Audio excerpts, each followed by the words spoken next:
Alhamdulillah wassalatu wassalam ala rasulillah wa ala alihi wa ashabihi ajma'een. Assalamu alaikum wa rahmatullahi wa barakatuh. This session will be the last in the mini-series of our discussions related to Tafkheem and Tarqeeq, or the heaviness and lightness of the Arabic letters. In the previous two sessions, we have studied the last two groups of attributes with opposites in great detail and also looked at some finer points related to Tafkheem and Tarqeeq of the Arabic letters. In this session, we will see how few letters of Istifaal like Alif, Laam and Raa are recited with Tafkheem under specific conditions. So we will start by understanding the conditions when the Alif Madd and the letters Laam and Raa are recited with Tafkheem. We will then study in detail the specific instances in the Qur'an where the letter Ra can be recited either with Tafkheem or with Tarqeeq. Dear brothers and sisters, you might remember from our previous session how we categorized all the Arabic letters into three groups based on whether they exhibit heaviness or lightness of sound. And this chart summarizes the condition of all the Arabic letters with respect to Tafkheem and Tarqeeq. So if you see here, all the letters of Isti'la are recited with Tafkheem or heaviness of sound in all cases. Within them, the mutbaq letters are heavier than the munfatih letters. As for the letters of Istifaal, then all of them are recited with Tarqeeq in all cases with the exception of the below three: the Alif Madd, the Lam of Lafzul Jalalah and the letter Ra. These three letters of Istifaal are recited with Tafkheem only under certain conditions which we are going to see now in more detail, inshallah. So what are the conditions for Tafkheem and Tarqeeq of Alif Madd? Dear friends, this one is the easiest of the lot, and in fact we already touched upon it when we discussed the levels of Tafkheem for the letters of Isti'la. The basic rule is that the Alif Madd follows the letter preceding it in terms of being recited with Tafkheem or Tarqeeq. So it is recited with Tafkheem when it follows a letter which is recited with Tafkheem. It will be recited with Tarqeeq when it follows a letter which is recited with Tarqeeq. Let's look at these examples. So when I recite Khalidina, the heaviness of the letter Kha automatically extends to the sound of the Alif Madd that follows it without any additional effort. So we don't recite it as Khalidina. You see? In the same way, we recite it as وَالْقَائِمِينَ and not وَالْقَائِمِينَ. That's not correct. We recite it as وَلَضَّالِّينَ and not وَلَضَّالِّينَ. You see? In the same way, the Tarqeeq of Ya in this word would automatically extend to the sound of the Alif Madd that follows it. So we recite it as Iyaka and not Iyaka. You see? In the same way, Minas Samai and not Minas Samai. We recite it as An-Nasi and not An-Nasi. The diagram here illustrates how the tongue is made in the shape of a concave, causing the sound to be directed towards the roof of the mouth when the Alif Madd is recited after a heavy letter, but it remains in its natural position when it is recited after a light letter. Let us now proceed to understand what are the conditions for Tafkheem and Tarqeeq of the letter Lam. There are two conditions which need to be satisfied for Lam to be recited with Tafkheem. Firstly, the Lam should be a part of the Lafzul Jalalah, which is the word Allah. Secondly, it should be recited with a Fatha or a Dhammah before it. You see in the below examples, in these two cases the Lafzul Jalalah has a Fatha before it, and in these two cases there is a Dhammah before it. So we recite the word Allah in all of these examples as heavy. Huwallahu sayu'tinallahu wa idh qalu Allahumma wadhkurullaha. The example here, which is the beginning of Ayatul Kursi, we see there is no vowel sign preceding the Lafzul Jalalah. When we learn the rules of ibtida later on, we will see that the lafzul jalalah in this case will be recited with a fathah. And hence the lam of the word Allah would be heavy, but the other lams in this example will all be light. Allahu la ilaha illahu. You must have noticed how the Alif Madd following the lam of lafzul jalalah in all these cases is also recited heavy, based on the rule that we just studied. If a lam is not part of the lafzul jalalah, or if it is a part of lafzul jalalah but recited with a kasrah before it, then it will continue to be recited with tarqeeq. So the lam in these examples below will be recited light. Bismillahi, afillahi shakkun, qulillahumma. See how the tongue is made in the shape of a concave, causing the sound to be directed towards the roof of the mouth when the lam is recited with tafkheem. But we don't see this concaving occurring in the case when recited with tarqeeq.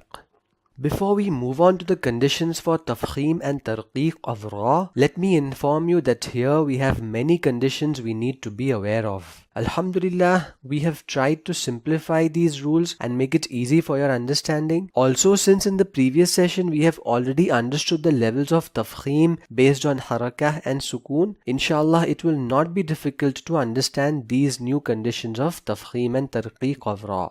The basic rule is that fatha or fathatain and dhammah or dhammatain cause the ra to be raised towards tafkheem, while kasrah or kasratain cause it to be pulled down towards tarqeeq.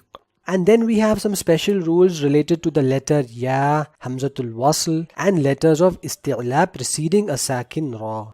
So there are 8 conditions when ra will be recited with tafkheem, 4 conditions when it will be recited with tarqeeq, and 2 conditions in which it can be recited either with tafkheem or tarqeeq.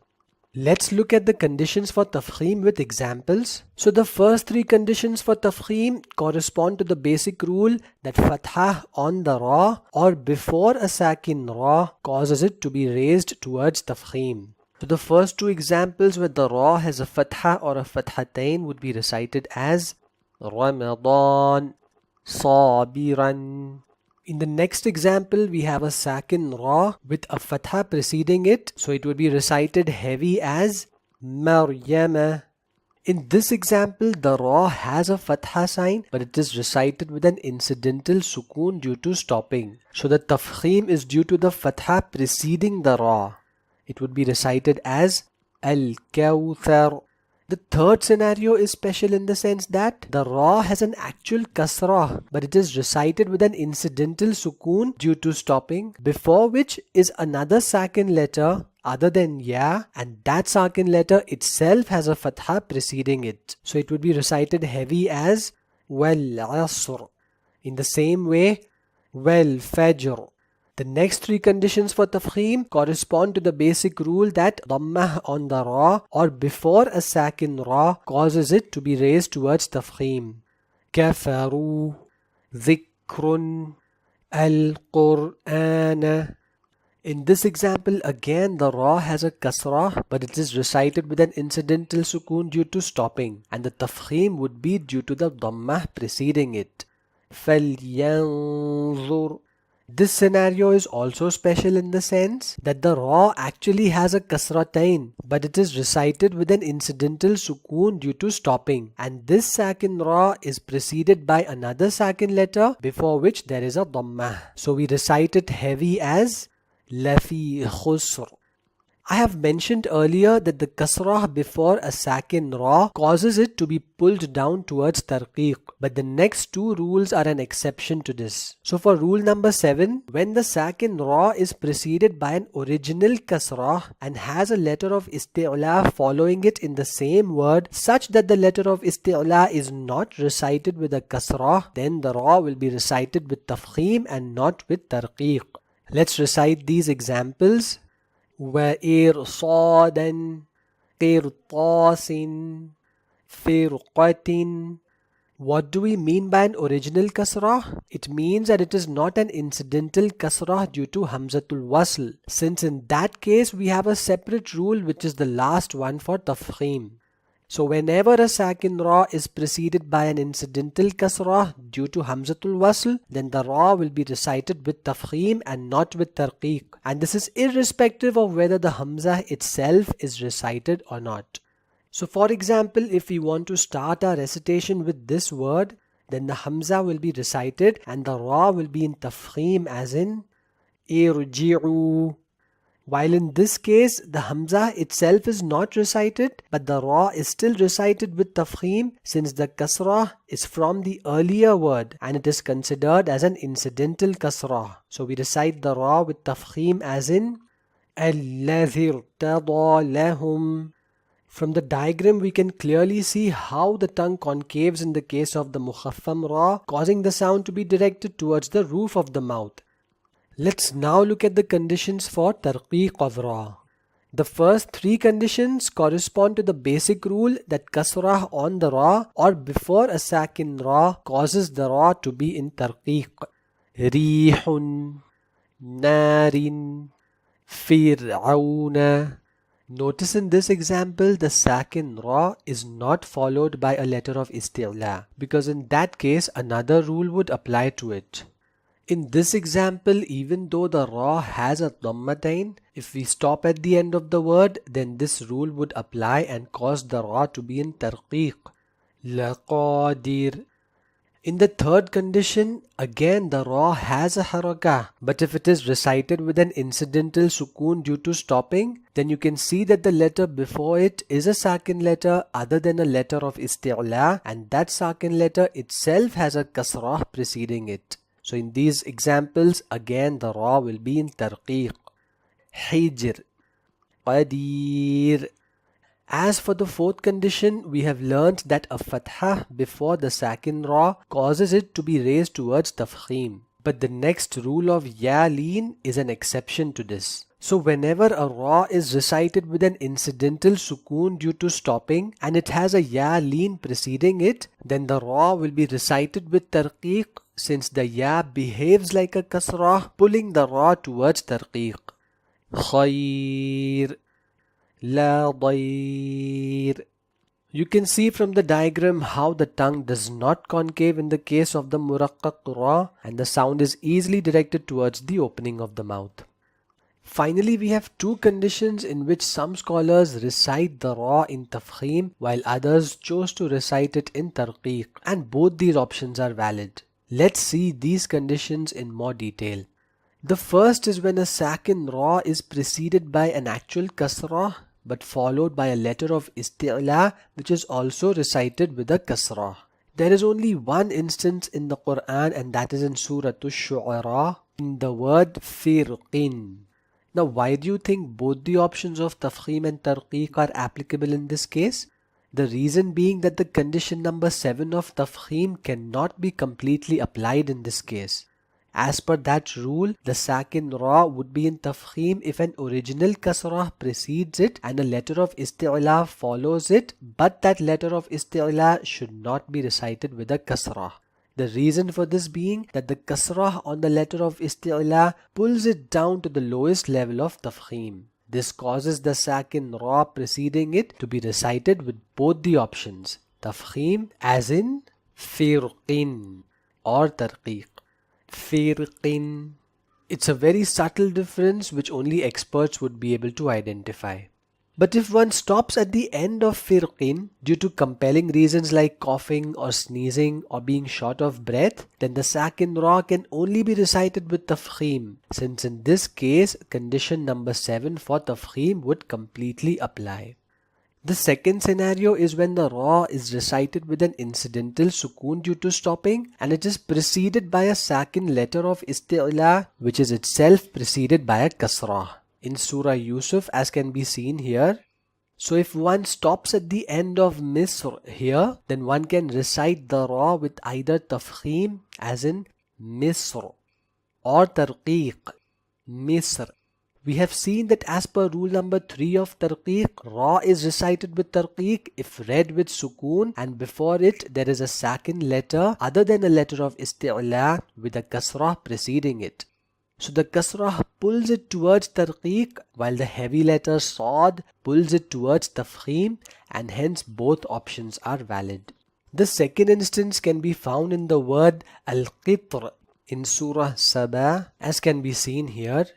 So this is exactly like the example of Misr earlier. So if one stops at the end of this word, then one can recite the Ra with either Tafkheem or Tarqeeq. But if one continues to recite without stopping at the end of this word, then the Ra can only be recited with Tarqeeq, and the first condition of Tarqeeq would automatically become applicable. Ayn al-qitri wa min al-jinn. Finally, a point to note is that the Mushaddad Ra follows the same rules as the Mutaharrik Ra. Ar-Rahmanu War-Ruhu Sharri Wa-Amar Mustaqir. I urge you to go through the video lectures, especially at the points specified for each video, and listen to how Sheikh Ayman recites these exceptional letters of Istifaal in Tafkheem and in Tarqeeq.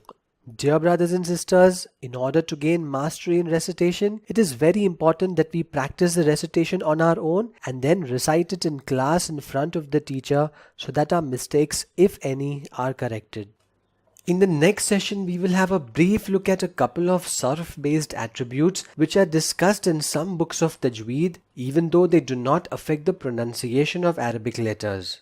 This is your brother Shadab signing off until we meet again. Subhanallah wa bihamdihi, subhanakallahumma wa bihamdik. Ashhadu an la ilaha illa anta astaghfiruka wa atubu ilayk. Assalamu alaikum wa rahmatullahi wa barakatuh.